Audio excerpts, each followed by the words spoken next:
खड्गे च सुरेन्द्रे च कौशिके पाद संस्पृशि निर्विशेष मनस्काय श्री वीरस्वामिने नमः। भगवती सूत्र में कहा गया है, पुरुषेणं भन्ते पुरुषं हणमाणे किं पुरुष वीरेणं पुट्ठे नो पुरुष वीरेणं पुट्ठे। गोयमा नियमं ताव पुरुष वीरेणं पुट्ठे अहवा पुरुष वीरेण ये नो पुरुष वीरेण ये पुट्ठे अहवा पुरुष वीरेण ये नो पुरुष वीरे ही ये पुट्ठे। एवं आसम जाव चिल्ललगम जाव अहवा चिल्ललग वीरेण ये नो चिल्ललग वीरे ही ये पुट्ठे। हिंसा की बात बताई जा रही है। अहिंसा को समझने के लिए हिंसा को जानना भी कुछ अपेक्षित हो सकता है, क्योंकि अहिंसा यानी हिंसा का अभाव, हिंसा का अभाव जीवन में रखना है तो हिंसा होती क्या है इसका तो ज्ञान होना आवश्यक होता है। तो भगवती सूत्र में यहाँ कुछ हिंसा संबंधी बात बताई जा रही है और एक प्रश्न किया गया कि एक आदमी किसी पुरुष का हनन कर रहा है, हत्या कर रहा है, वह पुरुष वैर से स्पृष्ट होता है अथवा होता है नो पुरुष वैर से स्पृष्ट होता है। उत्तर दिया गया कि गौतम, पुरुष का हनन हत्या कर रहा जो आदमी है वह नियमतः पुरुष वैर से स्पृष्ट होता है अथवा पुरुष वैर से और नो पुरुष वैर से स्पृष्ट होता है अथवा पुरुष वैर से और नो पुरुषों के वैर से स्पृष्ट होता है। इसी प्रकार अश्व आदि के संदर्भ में बात है। अब यह जो वैर से स्पृष्ट होने की बात है, इस संदर्भ में दो बातें हो सकती है कि वैर का मतलब क्या।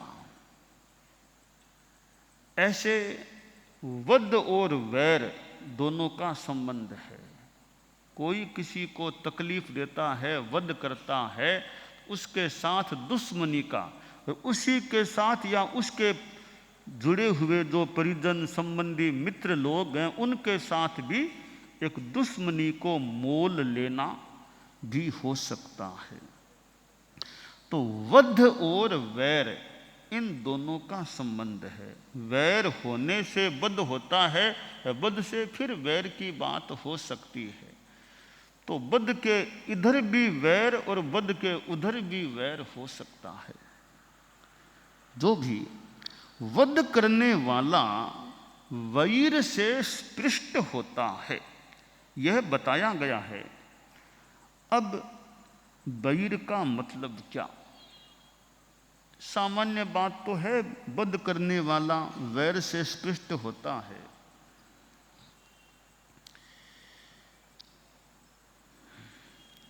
वैर शब्द के अनेक अर्थ हैं। 8 कर्म, वैर का एक अर्थ है 8 कर्म। वैर का दूसरा अर्थ है पाप। वैर का तीसरा अर्थ है वैर दुश्मनी। वैर का चौथा अर्थ है वर्ज्य। ऐसे 4 अर्थ बताए गए हैं। तो प्रस्तुत प्रकरण में जो वैर शब्द आया है उसका दो संदर्भों में अर्थ संभव हो सकता है।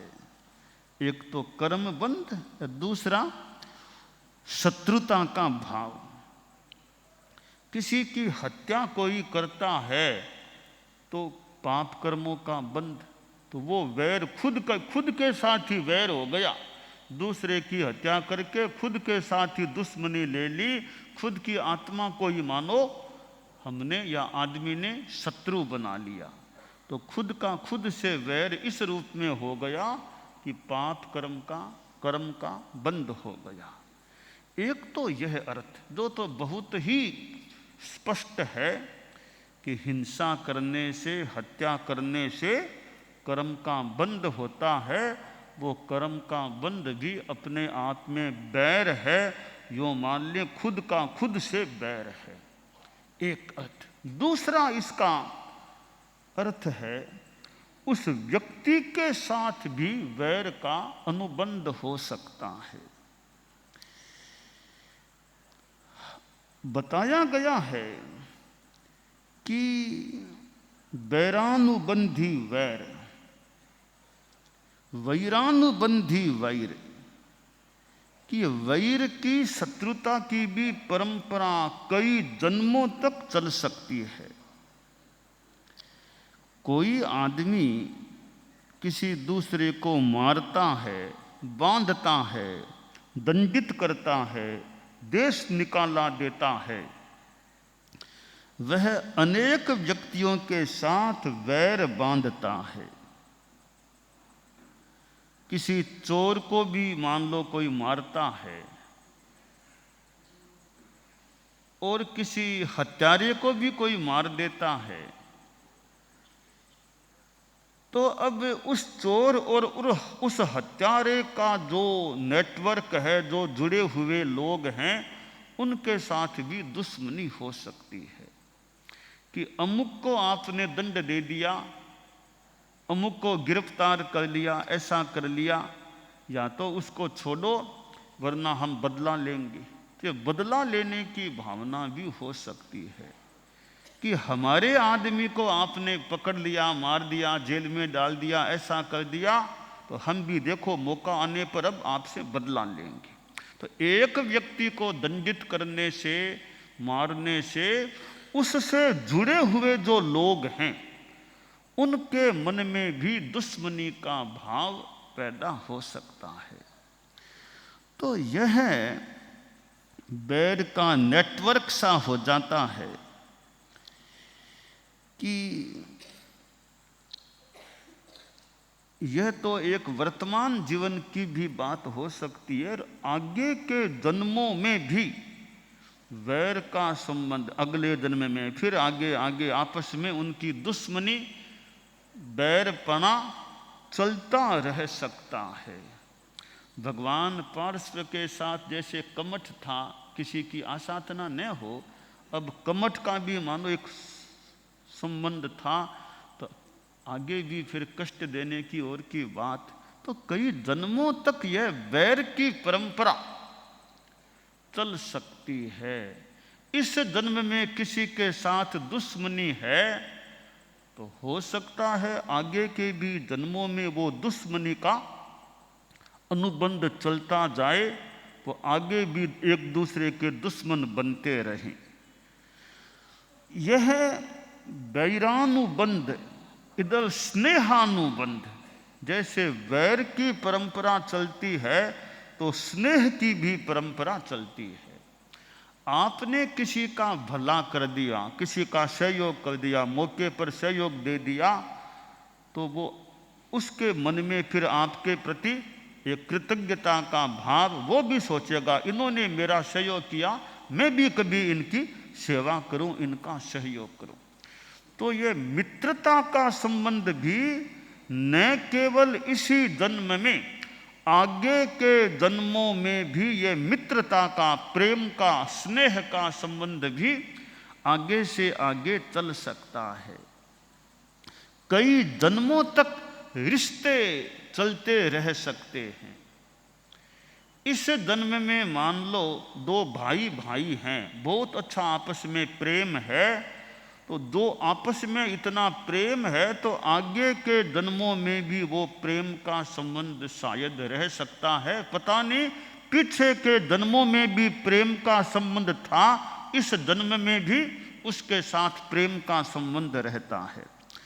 तो दोनों संबंध, बैर का संबंध भी कई जन्मों तक चल सकता है और प्रेम का, स्नेह का संबंध भी कई जन्मों तक चल सकता है। आचार्य भिक्षु ने भी इस विषय में एक लेखन यानी फरमाया है, अनुकंपा की चौपी जैसे ग्रंथ हैं, कि कैसे यह राग का, स्नेह का संबंध चलता है। किसी जीव को किसी ने बचा लिया, सहयोग कर दिया, तो स्नेह का अनुबंध, स्नेह बंध चल सकता है। मित्री सु मित्रीपणो चलियो जावे, मित्र से मित्रता का संबंध चलता रह सकता है। तो यह दो प्रकार का संबंध हो जाता है, एक प्रेम का संबंध, स्नेह का संबंध, और दूसरा वैर का अनुबंध संबंध। दोनों यूं आपस में चल सकते हैं। कोई आदमी पास में आता है तो आया तो मन करता है इससे थोड़ी बात करें, या थोड़ी देर पास बैठा रहे और बात करें, और उस आदमी के प्रति मन में आकर्षण, इस आदमी से कुछ बात करें, बैठा रहे। एक कोई आदमी आता है कि यह जल्दी उठ जाए तो बढ़िया, जल्दी चला जाए तो बढ़िया, बस हो गई, मन में प्रसन्नता नहीं होती मान लो। तो हो सकता है कहीं कोई राग का, कोई द्वेष का, कोई पुराना कोई अनुबंध हो कि एक के आने से खुशी होती है, बैठा रहे, बात करे, इच्छा हो, एक के आने से जल्दी चला जाए तो बढ़िया, इतना गमता नहीं लगता। तो ये आचार्य भिक्षु ने भी जो फरमाया है कि ये मित्रीसु मित्रीपणो चलियो जावे, मित्रता का संबंध भी चलता रह सकता है कई जन्मों तक, और शत्रुता का संबंध भी चलता रह सकता है। तो यह रागानुबंध और द्वेषानुबंध, तो किसी आदमी को कोई मारता है, इस विषय में भगवती सूत्र में यहाँ बताया गया है कि वो पुरुष को मारता हुआ आदमी है, वो पुरुष वैर से स्पृष्ट हो जाता है। वैरानुबंध का भाव वहाँ हो सकता है या हो जाता है। और अन्य 9 पुरुष साथ में अन्य प्राणी मरते हैं, उनके साथ भी एक कोई वैर का स्पर्श, वैर से स्पृष्ट हो सकता है। तो भगवती सूत्र में यह जो हिंसा और साथ में बैर, हिंसा और बैर का अनुबंध, यह जो बात बताई गई है, यह एक कर्मवाद के संदर्भ में और संबंधों के संदर्भ में बड़ी महत्वपूर्ण बात होती है कि किस प्रकार हमारे राग और द्वेष के अनुबंध, संबंध आगे से आगे चलते रह सकते हैं। इसलिए किसी से कुछ बैर विरोध हो भी जाए, अपना खमत खामना करके बात को समाप्त कर देना चाहिए। एक खमत खामना एक बढ़िया उपाय है, क्योंकि इंसान है तो थोड़ी बोला चाली किसी के साथ हो सकती है, कभी कुछ कड़ा भी मुंह से निकल जाए, कभी और भी कोई व्यवहार में कड़ाई हो जाए, तो भाई ठीक है, हो गई, नहीं होनी चाहिए, पर छद्मस्त हैं। और छठे गुणस्थान तक के एक पहले गुणस्थान वाले एक ऐसे जो मनुष्य हैं, तो आपस में बैर विरोध हो जाए तो अपना खमत खामना कर लो, क्षमा, बस सारी पहले की बात समाप्त कर दो। जैन धर्म में यह संवत्सरीर मैत्री खमत खामना का जो एक क्रम चलता है, बहुत बढ़िया है। फॉरगिवनेस, क्षमा कर दो, क्षमा करो। ये एक साल में एक दिन यह संवत्सरी आती है, और संवत्सरी के दिन भी और फिर पालने के बाद भी या पालने के दिन भी हमारा जैन शासन में खमत खामना का क्रम चलता है। खमत खामना का प्रोग्राम भी होता है पब्लिक में, और पब्लिक में भी खमत खामना होता है, फिर व्यक्तिगत मिलके भी, व्यक्तिगत रूप में भी आपस में खमत खामना करने की परंपरा है। इसलिए गृहस्थों में भी ये परंपरा देखने को मिलती है। भी संवत्सरी आ गई है, अब खमत खामना करो, यहाँ नहीं है तो पोस्ट कार्ड भेज दो, कोई पत्र भेज करके भी उनसे हम, हमारे जो रिश्तेदार हैं, संबंधी हैं, मित्र हैं, उनसे वर्ष में एक बार किसी तरह खमत खामना कर ले। और आजकल तो फोन जैसे इतने साधन हैं, भी दूर से अपना खमत खामना कर लो कि पिछली बात हमारी समाप्त हो जाए और मूल आत्मा चेतना हमारी हल्की हो जाए। तो भगवती सूत्र में जो बताया गया है कि पुरुष का हनन करता हुआ आदमी पुरुष वैर से भी स्पृष्ट होता है, और नौ पुरुष वैर से, एक नौ पुरुषों के वैर से भी स्पृष्ट की जो बात आई है, तो यह खामे में सब जीवे सव्वे जीवा खमंतु में मिट्टी में सब भूएसु वेरम मध्य न केणी। एक इतना बढ़िया श्लोक है कि भी सबको क्षमाता हूँ, सब मुझे क्षमा करें, मैं क्षमा कर रहा हूँ, सब और जीव मुझे भी क्षमा करें। मिट्टी में सब भूवेसु, सब भूतों यानी प्राणियों के साथ मेरी मैत्री है। वेरम मध्य न केणई, किसी के भी साथ मेरा वैर नहीं है। तो यह खमत खामना कर लें अच्छी तरह, ताकि वो वैर का अनुबंध फिर आगे न चले। ऐसा प्रयास हम कर सकते हैं कि न यहाँ आगे वैर चले और न इस जन्म के बाद भी हमारा कोई वैर रहे। तो इसका एक बढ़िया उपाय वो खमत खामना है। क्षमा कर लो, क्षमा दो, क्षमा लो, बात को समाप्त कर दो, चैप्टर को क्लोज कर दो, अध्याय बंद हो जाए, हुआ सो हुआ, अब हमारा आपस में खमत खामना हो रहा है। तो परिवार में भी पिता पुत्र में कोई मान लो बात हो जाए, भाई भाई में हो जाए, और तो क्या ये राजनीतिक पार्टियां हैं उनमें भी आपस में बोला चाली, कई बार वो वैसा बोला वो वैसा बोला। चुनाव का समय होता है, राजनेताओं के भाषण होते हैं, वो उस पार्टी पर वो उस पार्टी पर आक्षेप प्रत्याक्षेप वो चलता रहता है, होता रहता है। जगह जगह जाते हैं, सभाएं होती हैं, वो पार्टी उस पार्टी पर, वो पार्टी उस पार्टी पर आपस में करते रहते हैं, होता रहता है ऐसा।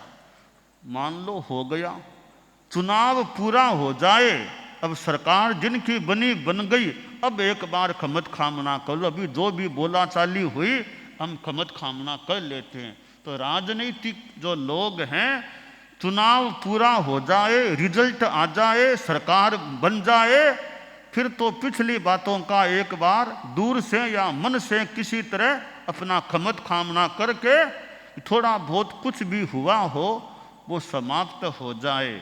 बाकी तो ठीक है, राजनीति में एक दूसरे पर वो चलता है, थोड़ा आक्षेप करना, वोर करना, पर चुनाव का रिजल्ट आ जाने के बाद, सरकार बन जाने के बाद, फिर आपस में मौका दे के खमत खामना। लोकसभा में मिलते हैं, फिर एक बार मिले, पहली बार दूसरी बार मिले चुनावों के बाद, या विधानसभा में मिले या नगर पालिका आदि मिले भी, अब हमारा पिछला सारा खमत खामना है।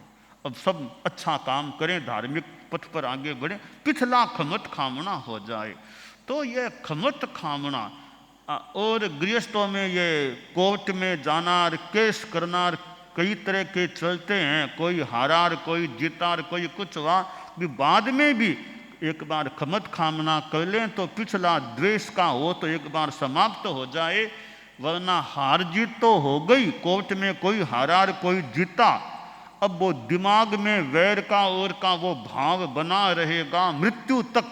वो वैर का भाव आगे भी साथ में न जाए, बढ़िया रहे। भी हुआ जो करना पड़ा सो करना पड़ा, पुलिस गए, थाने में गए, कोर्ट में गए, जो निर्णय आना था वो आ गया। अब हम एक बार खमत खामना कर लें, ताकि जितना मन का भार हल्का हो सके वो तो हो जाए।